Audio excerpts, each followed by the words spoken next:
People first organizations will win in the future of work. Your only real asset is your people. We all want purpose-driven work. HR-led organization is the I'm future. sorry, but leaders don't lead empty desks and empty shop floors. Welcome to the People Strategy Leaders Show. I'm your host, Sri Chellappa, founder and president of Engagedly, and a serial entrepreneur in technology, films, and music. This is where we talk to people leaders, business strategists, and organizational savants about leading in the time of change. What is working, what is not working, and more importantly, what we should be thinking about. Stick around to the end of the show. We will reveal how you can be our next guest. And now, let's engage. Hi, this is Sri Chellappa again with People Strategy Leaders Podcast. Today, I am excited to be joined with Steve Goldberg, who actually is an advisor to Engagedly as well. Steve Goldberg has a 30-year career in all sides of HR, process, and technology. So he's been on the HR side of things with corporations and organizations, but he's also been on the product side of things as a product strategy leader. He was a spokesman at PeopleSoft, and he co-founded a boutique recruiting tech firm and a change management firm in the past as well.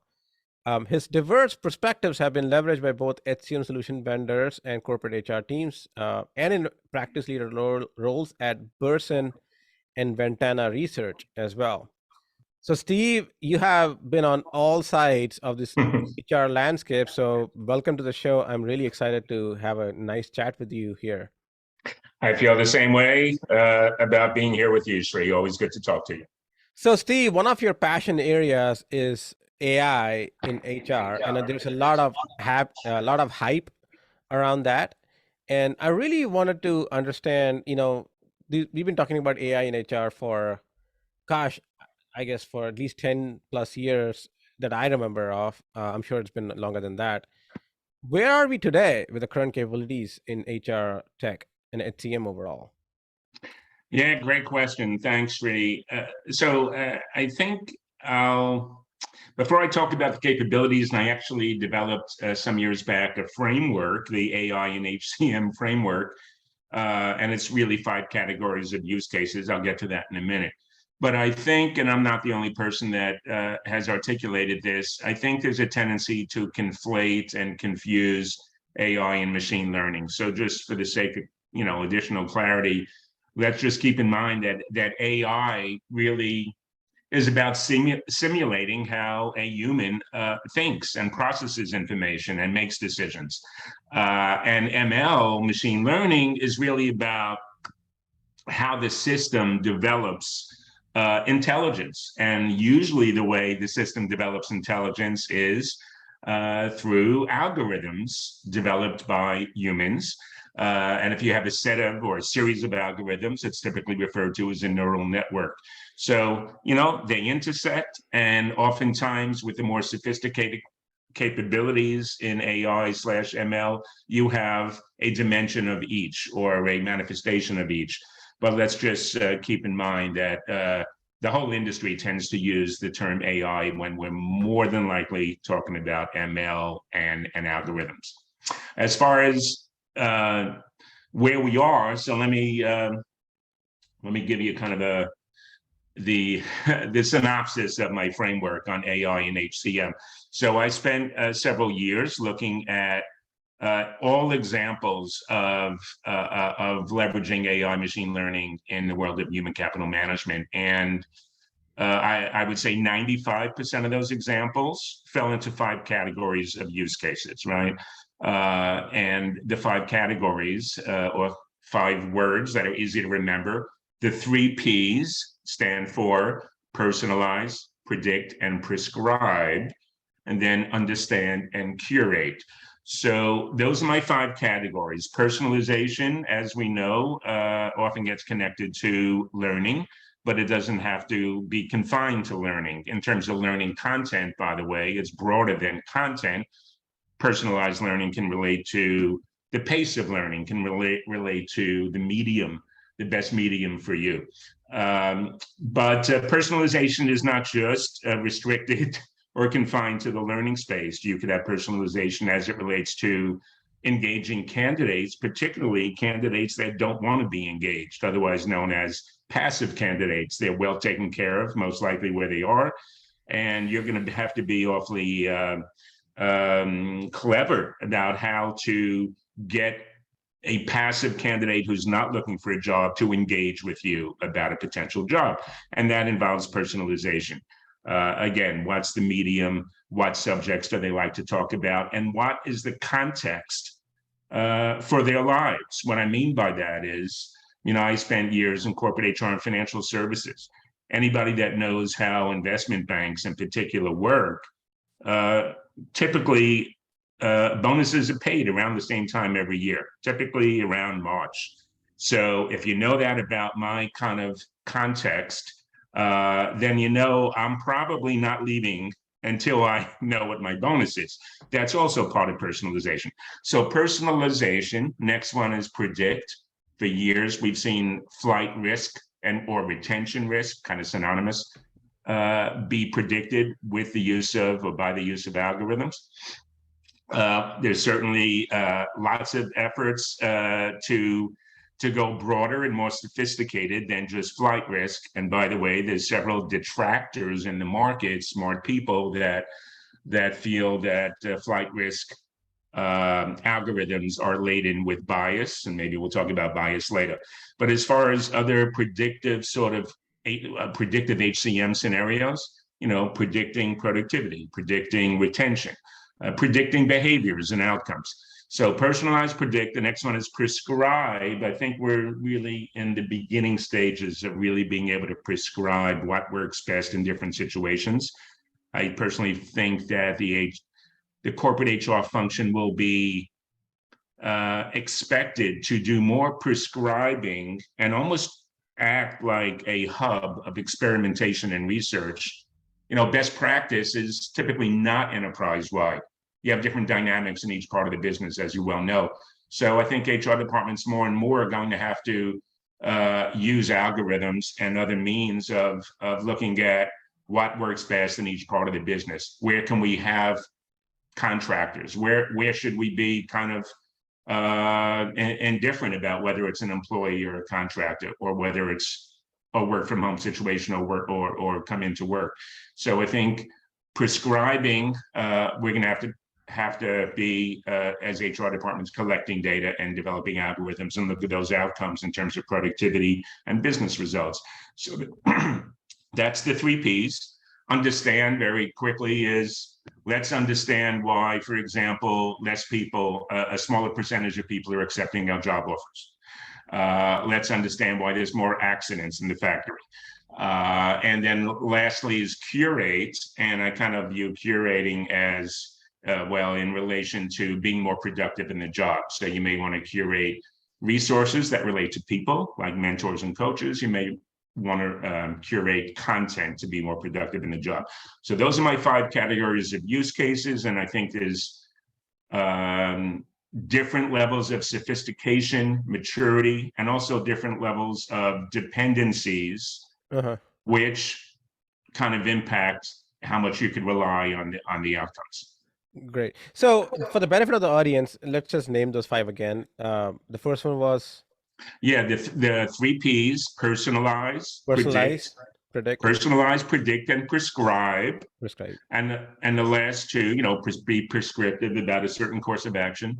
And the last 2 are understand why something's happening, and curate particularly to be more productive in the job, curate resources. Yeah. Awesome. I think as we look at AI and ML, it gets a lot of bad connotation. People don't want to be watched. They don't want to be necessarily be felt like they are an algorithm driven by another algorithm. What I think is interesting is, as the talent pool has gotten very, very tight, you have to do more with less. And when I say less, I mean less talent available overall in the market, regardless of whether it's a recession or not, and less of the skills available in the talent you already have, and because things are changing fast. Now suddenly you need new skills in this new future of work that I keep calling, where people have gone hybrid, managers are now, and we are working in a more network model. Hierarchies are being broken down. So you have new management skills that are required, new way of managing projects that are required, new skills in technology itself has been changing for years now. So AI and ML help with identifying where those gaps are and how do you optimize the resources that you have, because you can't necessarily always go and get the next best engineer or the next best manager or marketeer or whatever that Absolutely. is, and you just got to figure out what is the adjacent skill that maybe I can upskill on. How can I predict who's going to leave, who's disengaged? Maybe there's some issues in the team that I can proactively solve, and not be loosey goosey about it anymore. They just can't afford to be anymore, right? Yeah, what you just said is probably the number one, or the essence of the number one kind of use case I talked about when I give industry talks. And namely, you have a gap. It's a staffing or resourcing gap, or a skills gap, or a combination of the two. You have options. Bring in a regular employee, redeploy an existing employee, bring in a contractor, or train somebody. And those are fundamentally the four kind of scenarios to addressing that gap. And the answer is going to be different in many different situations. And I think organizations that could solve for that have a distinct competitive advantage. So given that, what if you look at all these 5 areas, what are the ones that hold the most promise in your mind today?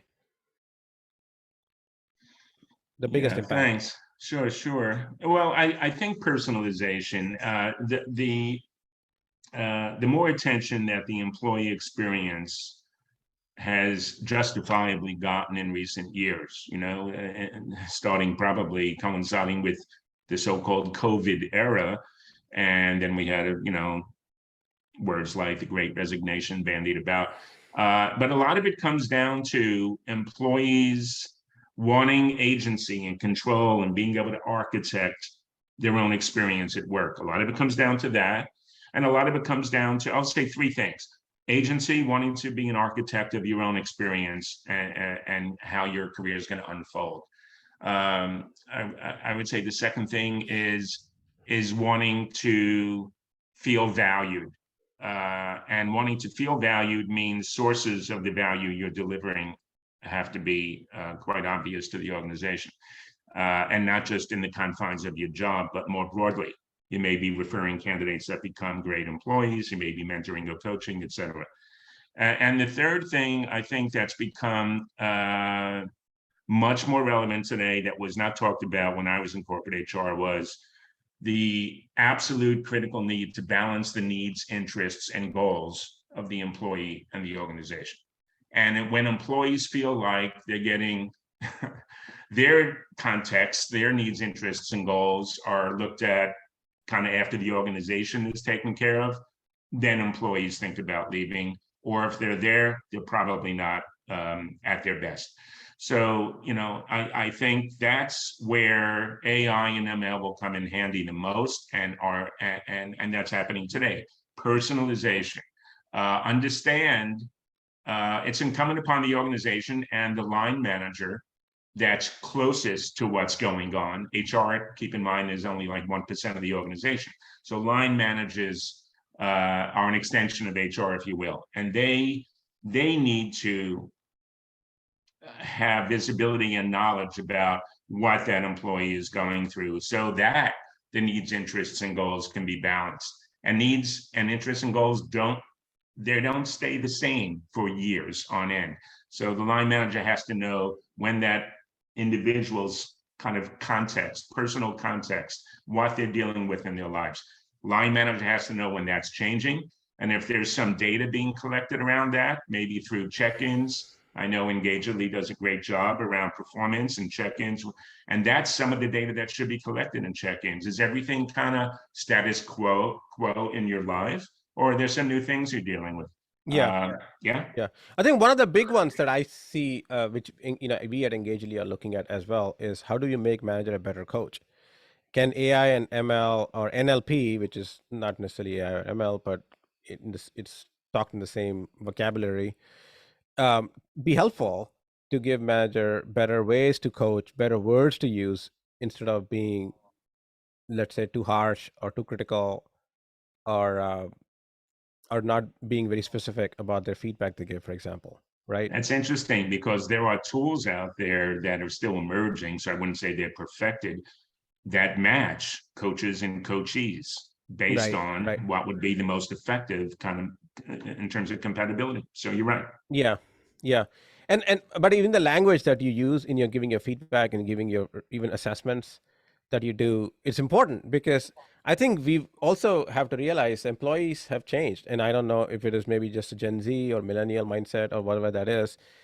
People want feedback, but they want feedback and recognition, and they want it to be very constructive. You can't be authoritative, those things. The dynamics have changed, so the Yeah, managers who might not have necessarily changed with the times have to now be better managers at being able to do that. So I think AI and ML, and NLP in this case for sure can definitely help with that. I agree. Um, yeah, another point I wanted to highlight is this, let's say the difference between algorithm-driven predictive HCM and pattern detection. Pattern detection, for example, like I alluded to before, in financial services, bonuses are paid in a certain time of year. There's other kind of events that are can be timed and predicted from a timing standpoint. Passive candidates, ones that are not in the market, are probably not going to respond to a blanket email that doesn't even reference their Yeah, situation. So that's pattern recognition more than sophisticated predictive capabilities. The good thing about pattern recognition, even with like sentiment analysis is a burgeoning area, or emerging more than burgeoning. And it's just like, what are the themes that are popping up in anonymized emails and discussion boards? That's discerning a pattern. yeah, Pretty low risk. And as long as you're not betting the farm on those, patterns that you're detecting, you could reasonably test some interventions. Maybe certain words around, oh, we don't like the new benefit plans, and they're popping up in anonymized emails. yes, There's certainly that can be investigated, and maybe a course correction has to take place. Very low risk compared to algorithms, which we may or may not talk about the bias factor. That's up to you. yeah, yeah. No, one of the big ones is the bias part, and I know we have maybe another 10 minutes, so I want to quickly focus on that. The machine learning and AI is only good as the data you feed it, right? For the most part, at least when it gets started, and human bias can then start bleeding into the AI's bias if you don't seed it right. Can you talk about what are the main concern there, but how should technology companies and HR leaders look at that to make sure that doesn't happen? Yeah, so like you said, wherever you have humans, for better or worse, have biases. They're not necessarily intentional.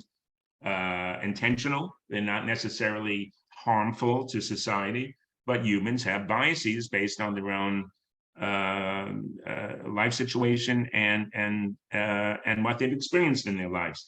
So let's keep in mind, relative to algorithms, humans come up with the blueprint for collecting the data. They are analyzing the data. They are building the algorithms. They're interpreting the results of the algorithms. And each step in that process, there's room for bias. And are there ways to mitigate it? There are. And the algorithms that are more reliable and more valuable, in my view, they've taken appropriate steps, just like in the laboratory or in traditional science. You're taking steps to validate and extract out human bias wherever you can. So that's one point. Another point is, the gravity of the decisions that are made based strictly on machines. These days, if we think about, I live in Florida near where there are rocket ships that go up into space. And are we relying strictly on machines to to manage that situation and to predict possible errors and risks. It's not 100% dependent on machines. There's a lot of capable humans that are augmenting and amplifying and just kind of collaborating with machines. That's the word I was looking for. So I would say if an organization is going, let's say, I'll just come up with a hypothetical. Let's say an organization is an aggregator in an industry, meaning they're buying up companies, and they want to know where there's going to be culture fit, because culture fit, when you don't have it, can really undermine the accretive value of bringing organizations together. So you want to predict culture fit. Should I rely on an algorithm for that based on 5 or 10 variables? Probably not if it's a multi-billion-dollar transaction, but algorithms combined with human experience, human perspective, would probably yield pretty good results in terms of predictive value. Yeah, that's great. As long as we don't descend into Westworld, I'm good with AI. But but you never know. Westworld, good movie.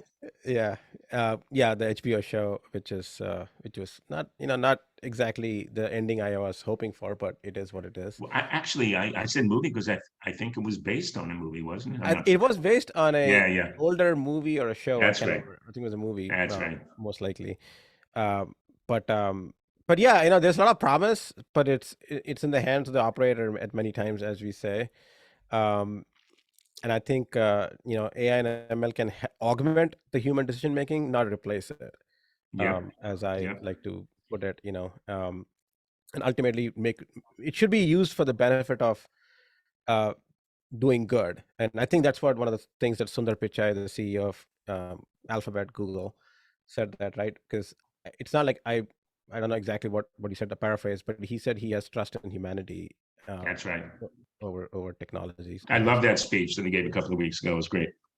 Yeah. So I know that, and I only have time for that much, Steve. But any closing thoughts you want to offer to people considering AI in their HCM world?